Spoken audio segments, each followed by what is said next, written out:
এই যে আমাদের রুমের বাইরে কিন্তু নাম দেওয়া আছে একটা। হ্যাঁ, এই পলিগন মানে স্কুল।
¿Qué se pasó?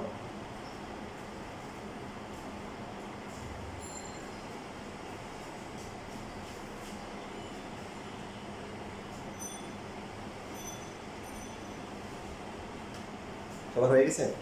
আচ্ছা, বহু তো আগে করে আসছে, মানে এই চ্যাপ্টারের বলতে গেলে বেশিরভাগই ক্লাস 8 করে ফেলছে এই পরিসংখ্যানে, ঠিক বলছি? আচ্ছা, তাহলে বুঝতে পারলাম। আপনারা পরীক্ষায় যেগুলো আসে তার মধ্যে আপনারা জানেন যে বহুভুজ আছে, একটা চারটার কথা বলছিলাম। এক হচ্ছে কি মন্তব্য বের করা, আর একটা হচ্ছে কি উচ্চারণ করা। একটা মন্তব্য, একটা হচ্ছে সংক্ষিপ্ত পদ্ধতিতে গড়, একটা হচ্ছে অজীব রেখা, তারপর হচ্ছে এই যে বহুভুজ, এই চারটা সবচেয়ে বেশি আসে। আর 5 নাম্বার হচ্ছে হলো কি, 5 নাম্বারে কি হচ্ছে প্রশ্ন, 5 নাম্বার হচ্ছে কি প্রশ্ন।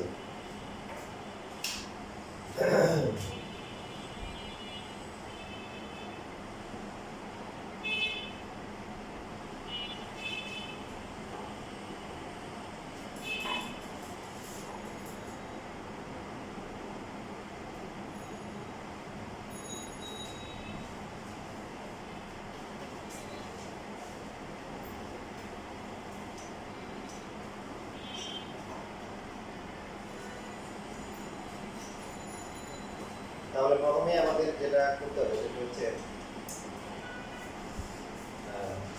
এখানে আগেটা লেখা হয়, বলছি মধ্যবিন্দুটা আগে লেখা হয়, একটু আগে পরে লিখে দেবো। এখানে হচ্ছে হলো যে এই কোণটা আগে, শ্রেণী ব্যক্তি, শ্রেণীর মধ্যবিন্দু, আর এরপর হচ্ছে বড় কোণ।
ওদের নিচে করে আসছে একটা, এই যে 41 থেকে কি,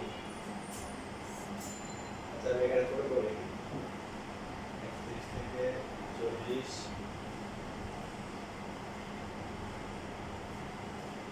তাহলে 41 থেকে 50, এই জন্য একটা মিলেছে 6, 16, 12, 13, 20, 5,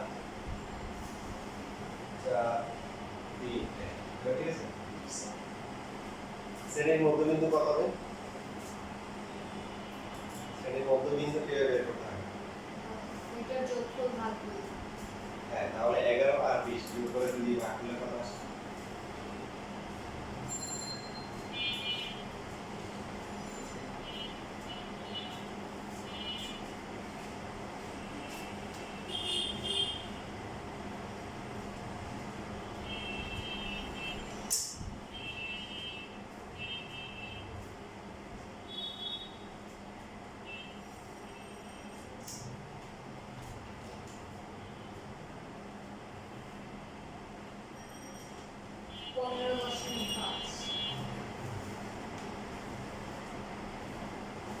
ফিফটিন পয়েন্ট ফাইভ, পরটা কত? 25.5। 25.5। এটা বাকিগুলো বের করা লাগে না, আপনাদের বলছিলাম যে এখানে হচ্ছে শ্রেণী ব্যবধান কত বলেন দেখি? 10। কত? শ্রেণী ব্যবধান 10। ঠিক আছে, 10 করে বাড়বে, পরটা হবে 35.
লেখা আছে না?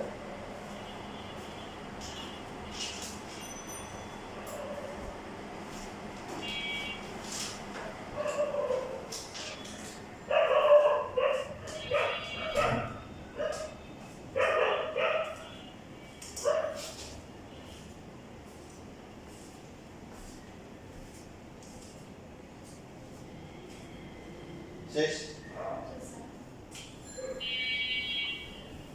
এবার বলুন গণসংখ্যা বহুভুজ কিভাবে আঁকতে হয়?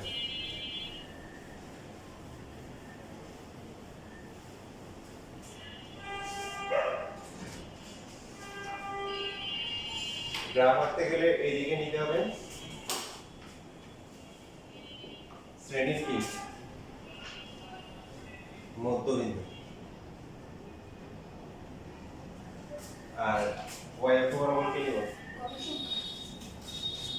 এদিকে নিতে হবে গণসংখ্যা, শুধু গণসংখ্যা।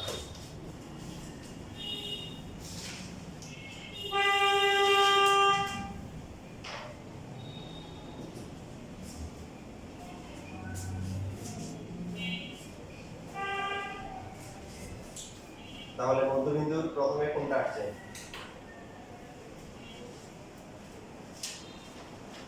প্রথমে কত আছে?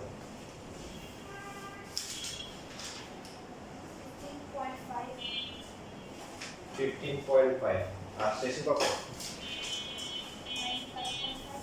তো এখানে কি করতে হবে? শ্রেণীর কত 10 না, তাহলে 10 আগে অথবা পর থেকে শুরু করতে হবে। প্রথমটা ছিল কত? 15.5, তাহলে শুরু করতে হবে কত? এটা আগে 10 কম কত? 5.5 থেকে শুরু করতে হবে। এরপরে আমরা সুবিধা মতো নিচ্ছি যে এবারে কত হবে? 15.5, তারপর হবে কি 25.5, তারপর এটা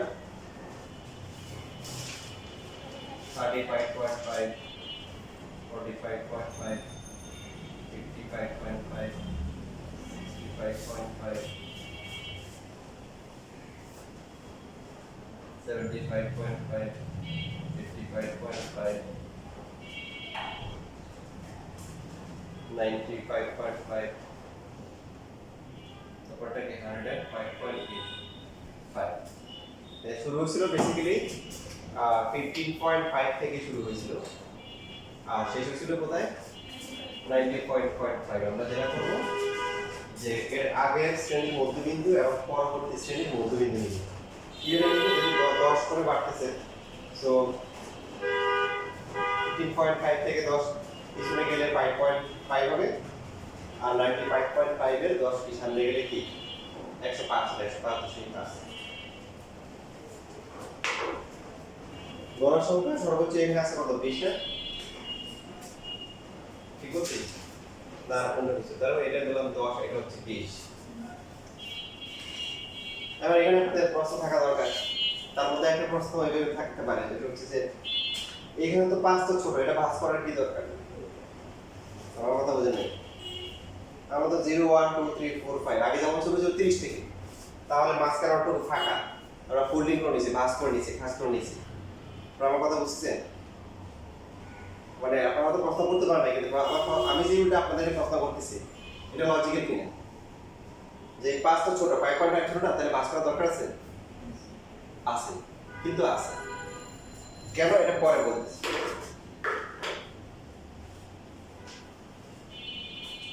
এবার বসাই দেবে গণসংখ্যা, এটা 10 হলে এটা কত হবে? 5, এটা হচ্ছে কি 15। তো এখন 15.5 এ কত আছে বলেন? 15.5 এ হচ্ছে গণসংখ্যা হচ্ছে কত? 6। 6 কোথায় হবে? 5 থেকে সামান্য একটু কি উপরে, এই যে এখানে আপনাদের অনুযায়ী যেখানে হয় সেখানে গ্রাফ অনুযায়ী 6 যেখানে হয় 5 এর সামান্য একটু কি উপরে। তারপরে 25.5 যেটা আছে সেই ঘরে হচ্ছে 16। 16 কোথায়? এই 15 এর সামান্য একটু কি হবে উপরে আছে। 30.5 এ কত? তারপর হচ্ছে 12। 12 কত হবে? যে এখানে কত হবে? 10 থেকে সামান্য একটু উপরে হবে। এরপরে 45.5। 45.5 কত হবে? 13। জাস্ট সামান্য একটু কি উপরে আনো 12 এর সামান্য একটু উপরে আনো 55.5 সেখানে কত 20 এই 55.5 এ গিয়ে 20 এই যে 65.5 কত 5 এখানে হচ্ছে যে এটা 75.5 কত 4 4 হবে 5 এর নিচে 85.5 এ 3 3 এই যে এখানে হবে আর 95.5 এ কত 1 এক তারপরে আমরা এই যে কি করব যে বিন্দুগুলো যোগ করব দেখেন শুরু ছিল যে এখান থেকে তারপরে এই যে এখানে গেল সরাসরি একটা সরলরেখা হবে তারপরে এখানে এরপর এখানে এখানে আসবে এইখানে এইখানে এইখানে এটা তো 5 4 3 3 তো এখন সাইড ওই তিনটা একই সরলরেখা হবে একটা দেখেন এখন দেখেন বহুভুজকে তো আমাদের হচ্ছে হলো যে বহুভুজ কি একটা আবদ্ধ ক্ষেত্র ত্রিভুজ চতুর্ভুজ পঞ্চভুজ এগুলো একটা মানে কি না আয়তক্ষেত্র আবদ্ধ ক্ষেত্র না না আবদ্ধ হয় নাই দেখেন আমাদের এই যে লেখা বন্ধ করে আপনারা আগে কথা শুনেন লেখার জন্য টাইম দেওয়া এখানে বহুভুজ বহুভুজ মানে হচ্ছে সবাইকে একসাথে একটু বহুভুজ বলে ত্রিভুজ চতুর্ভুজ পঞ্চভুজ তারপর ষড়ভুজ সপ্তভুজ অষ্টভুজ নবভুজ ডেকাভুজ ঠিক আছে সবগুলোকে একসাথে কি বলে বহুভুজ তাই এখন বহুভুজ তো একটা ক্লোজড ইনক্লোজড আবদ্ধ আবদ্ধ একটা ক্ষেত্র তাই না তো এটা তো আবদ্ধ হয় না যে কোলা হয়ে গেছে না এই জন্য যে কাজটা করা হয় যে এর আগের ঘর থেকে শুরু করে এই যেটাকে এখানে ক্লোজ করে দেওয়া হয় আর এটাকে কি করা হয় পরের ঘরে গিয়ে কি করা হয় এই যে পরেরটা দিকে শেষ করে দেওয়া হয় তাহলে দেখেন এক্স অক্ষের সাথে একটা আবদ্ধ একটা ক্ষেত্র বুঝতে পারছেন তবে এটা নরমালি গাইডে এভাবে দেওয়া নরমালি আমরা এভাবে করি তবে আপনাদের স্কুলের একটা ঝামেলা আছে এখানে এটা আপনারা টিচারদের কাছ থেকে জেনে শিওর হয়ে নেবেন আপনাদের এর আগে যারা ছিল আপনাদের ভাই বোন যারা ছিল বড় সিনিয়র তাদের ক্ষেত্রে স্কুলের টিচাররা কিছু নিয়ম বলে দিয়েছিল যেমন এখানে কিন্তু যে ডাটা উপাত্ত দেওয়া আছে সেটা কিসের পরীক্ষায় প্রাপ্ত নাম্বার তো পরীক্ষায় প্রাপ্ত নাম্বার কি হয় সবাই যেন আমার মতো নাম্বার পাবে না আমি যখন ক্লাস 5 পরীক্ষা দিয়েছিলাম তখন আমার ম্যাথের টিচার এত খুশি হয়েছিল আমাকে 110 দিয়েছিল বলে দিয়েছিল 110 খুশি হয়ে একসাথে 10 পয়েন্ট বেশি ফ্রি দিয়েছে বোনাস দিয়েছে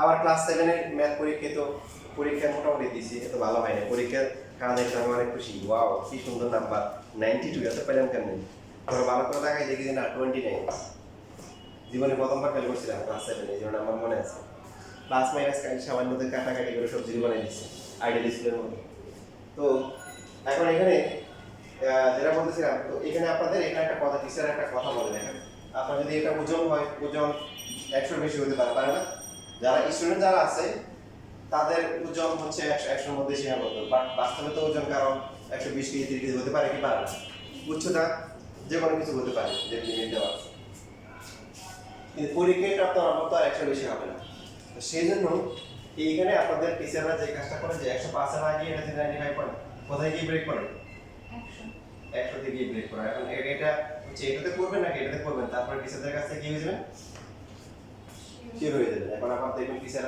আবার কোশ্চেন করলে কি হয়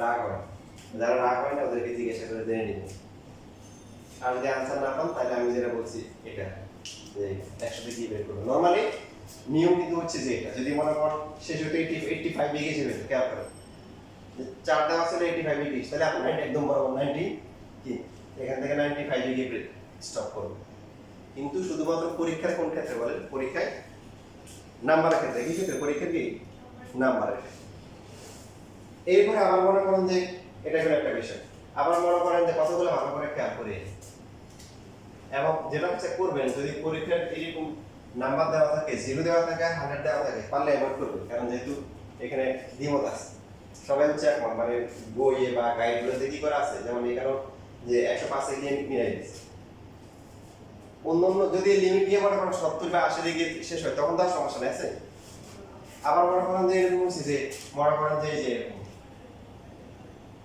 এটা মনে করেন 0 তারপরে মনে করেন যে এটা হচ্ছে সাপোজ এটা হচ্ছে 5.5 তারপরে কি 15.5 এরপরে আমি শুরু ছিল 5.5 দিয়ে মানে আগের পরটা কোথায় হবে বলেন তো 10 কি -5 না মাইনাসে যাবে নাম্বার কি এটা তো আর ভার্সিটি পরীক্ষা যে নেগেটিভ মার্কিং আছে ভার্সিটি পরীক্ষা কিন্তু নেগেটিভ মার্কিং আছে না জানো প্রত্যেকটা এমসিকিউর জন্য 25% করে কাটা যায় মানে তুমি যদি ভুল দেখাও না দেখালে কাটবে না উদাহরণ দিই মনে করো তোমার 100টা এমসিকিউ কয়টা 100টা এমসিকিউ এখন তুমি 100টাই দাগাইছো কিন্তু হইছে হলো কয়টা তোমার 70টা কয়টা হইছে বাকি যে 30টা আছে 30 ইনটু 0.25 কত আসে কত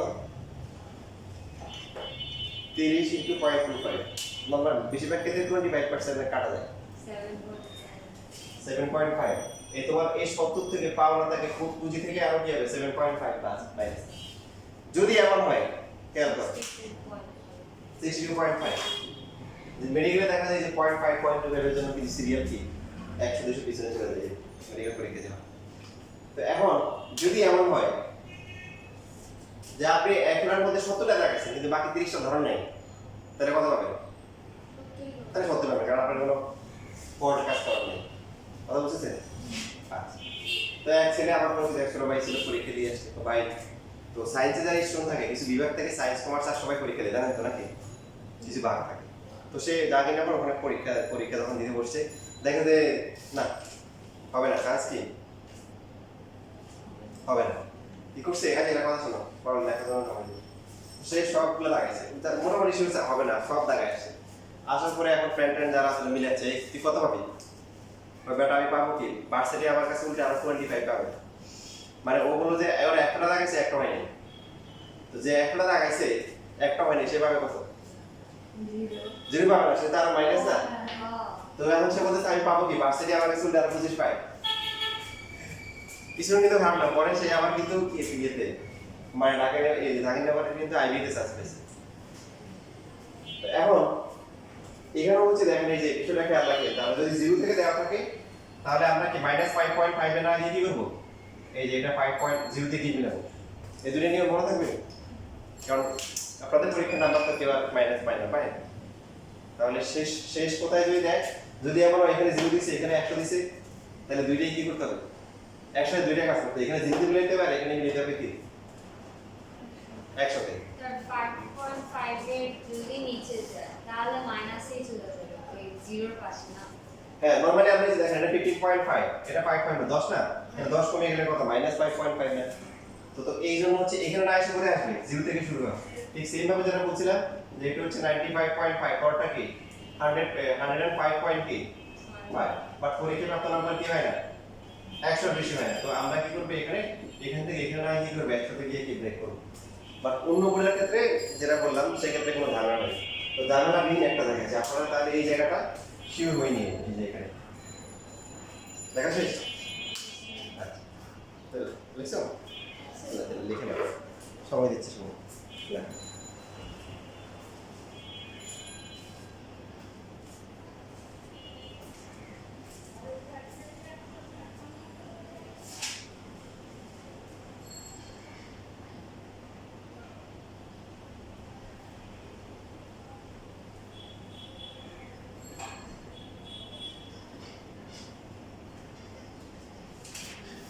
শেষ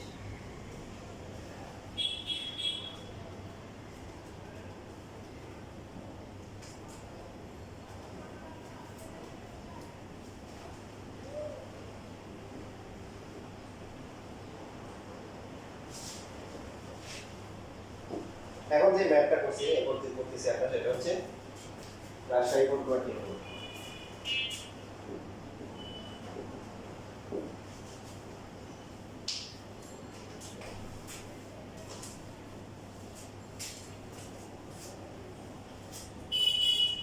তার আগে কথাটা একটু শেষ করে নিই দেখেন কেন আমরা এখানে 5.5 কাছে ছিল কেন ভাঁজ করলাম এটা জানা দরকার না এটা ভাঁজ করছি ইচ্ছে করে কারণ কি আপনি যদি এক ঘর করে নেন 1 2 3 4 5 না খেয়াল করেন 5 তাহলে 6 5.5 কত হবে এখানে হবে না তারপরে হচ্ছে বাকিটা কি 15.5 আমরা দশমিক গুলো দিতে কষ্ট হবে না দশমিক গুলো বুঝে যাওয়া এর আগে পরেও দশমিক খোঁজা পরে খোঁজা কষ্ট হবে করতে পারবেন কোনো সমস্যা নেই যেহেতু 5.5 টা কি 0 কাছাকাছি আছে আমরা কথা বুঝছেন এখন যদি আপনি ভাঁজ করে ফেলেন কি করেন এখানে ভাঁজ করে এটা যদি দেন হচ্ছে মনে করেন একটা বড় ঘর আছে না বড় ঘর কি ধরবেন 5.5 তাহলে আরেকটা বড় ঘরে গিয়ে থামবে গড় গড় করে 18.5 তাহলে আপনার স্কেলিং করতে কি হবে সুবিধা হবে। এই জন্য হচ্ছে আমরা 5.5 ছোট হওয়া সত্ত্বেও ভাঁজ করে নিয়েছি। যদি এমন হতো যে মনে করেন মধ্যবিন্দু বলে আপনাকে দিছে হচ্ছে হলো যে এই যে 10 থেকে হচ্ছে হলো 20, 10 থেকে কি 20, তারপর 20 থেকে কি 30, তাহলে মধ্যবিন্দু কত আসতো? এটা আসতো 50, এটা আসতো কত 25, কথা খেয়াল করেন। তাহলে এটা 15, এটা হচ্ছে কি 25, তারপরটা কি 35।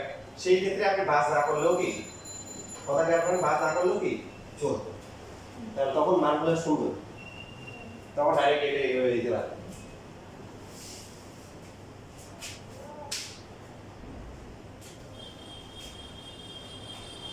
এবার আসলে এখানে উচ্চতা দেওয়া আছে, আসছে বড় সংখ্যা দেওয়া আছে। রাজশাহী বোর্ড 24 সালের কিছু ছাত্রছাত্রীর উচ্চতা দেওয়া আছে, বড় সংখ্যা দেওয়া আছে। তো 140 থেকে 149 সেন্টিমিটার আছে।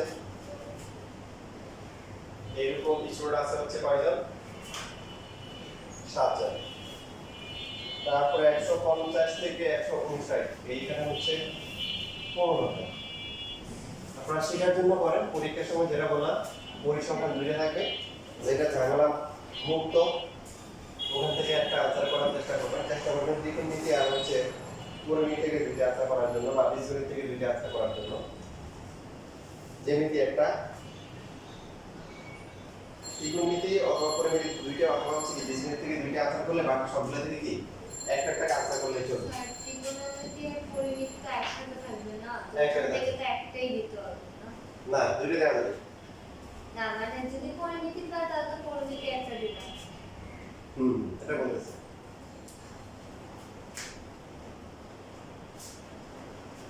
একশো 60 থেকে 159, তারপরে কি আছে 170 থেকে হচ্ছে 179, আর হচ্ছে 180 থেকে 100 কত 99।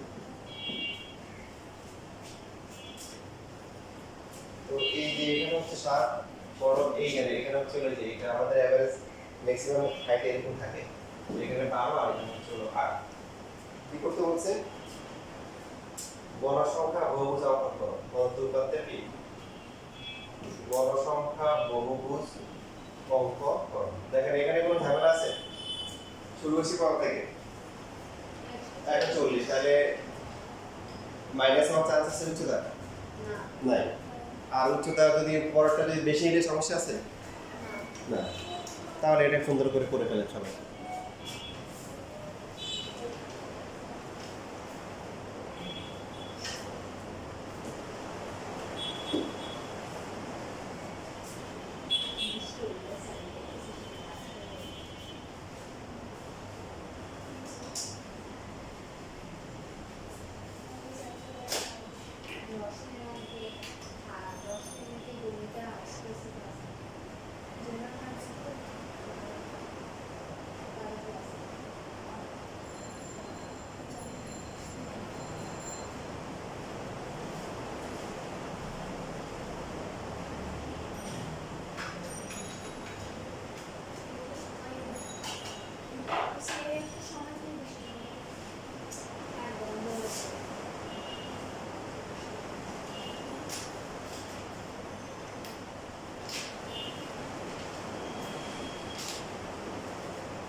Thank you.